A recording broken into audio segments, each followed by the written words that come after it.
Ma'am मेरी बेटी हर वक़्त ही रोती रहती है, मैं उसका क्या करूँ? मुझे समझ नहीं आती रीज़न क्या है? कोलिक की दवा दे दी, भूख लग रही है, खाना खिला दिया, सुलाना है, क्या करना है मुझे नहीं समझ आता ये रोती क्यों रहती है हर टाइम?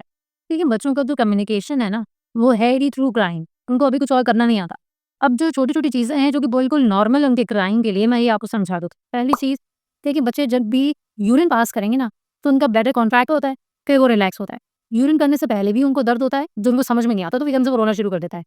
और उसके बाद जैसे ही वो यूरिन पास कर लेंगे, दोबारा से वो नॉर्मल साइज़ पे आएगा ब्लैडर यानी कि मसाना, पेशाब का जो मसाना होता है वो, तो इनको फिर पेट में कुछ डिफरेंट महसूस होता है, फिर दोबारा वो रोना शुरू कर देंगे।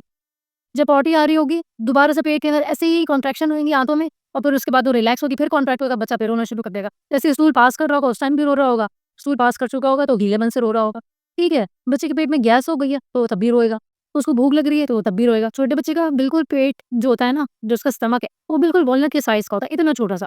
अब उसके अंदर आप थोड़ा-सा दूध जब आप देंगी, तो वो दोबारा खाली हो जाएगा, फिर दोबारा देना पड़ेगा, फिर दोबारा खाली हो जाएगा, तो बच्चे को फिर रोना है। सही नींद आ रही है, तो अभी वो क्राई करेगा। सबसे लास्ट, बच्चे 6 वीक से लेके 12 वीक के टाइम पीरियड में बहुत रोते हैं। ये रिसर्च में ऐसा देखा गया है, ये कहलाता है बेसिकली विचिंग आवर। वो एक डिफरेंट माइलस्टोन अचीव कर रहे हैं, उनकी इमोशनल रेगुलेशन डिफरेंट किस्म की बन रही है। अभी बेबी बॉर्न हुआ है, दुनिया में आया, पहले तो वो अंदर सुकून से रह रहा था। अब डिफरेंट चीज़ें हुई हैं, सेंसरी आउटपुट अलग से उसको मिल रहा है कि ये कहाँ-कहाँ से चीज़ें आती हैं। उसका इनपुट चेंज हो रहा है, आउटपुट चेंज हो रहा है, उसको कुछ समझ नहीं आ रहा। पहले सुकून से खाना भी मिलता था, स्टूल भी ऑटो पे पास हो रहा होता था। अब सब कुछ खुद से करना पड़ रहा है, सकिंग करनी पड़ रही है, दूध पीना पड़ रहा है। तो इसलिए बेबीज़ इसलिए बहुत ज़्यादा क्राई करते हैं। अगर आपके बच्चे का फिर भी कोई सीरियस इश्यू है, तो उसके लिए आप उससे अपॉइंटमेंट ले सकती हैं, वेबसाइट के थ्रू भी और व्हाट्सएप के थ्रू भी। बाकी इसके अलावा अगर बहुत डिटेल्ड आपको इन्फॉर्मेशन लेनी है, कुछ ऐसी वीडियोज़ देखनी, तो यूट्यूब मेरा चैनल है, वहाँ से भी आप देख सकते हैं।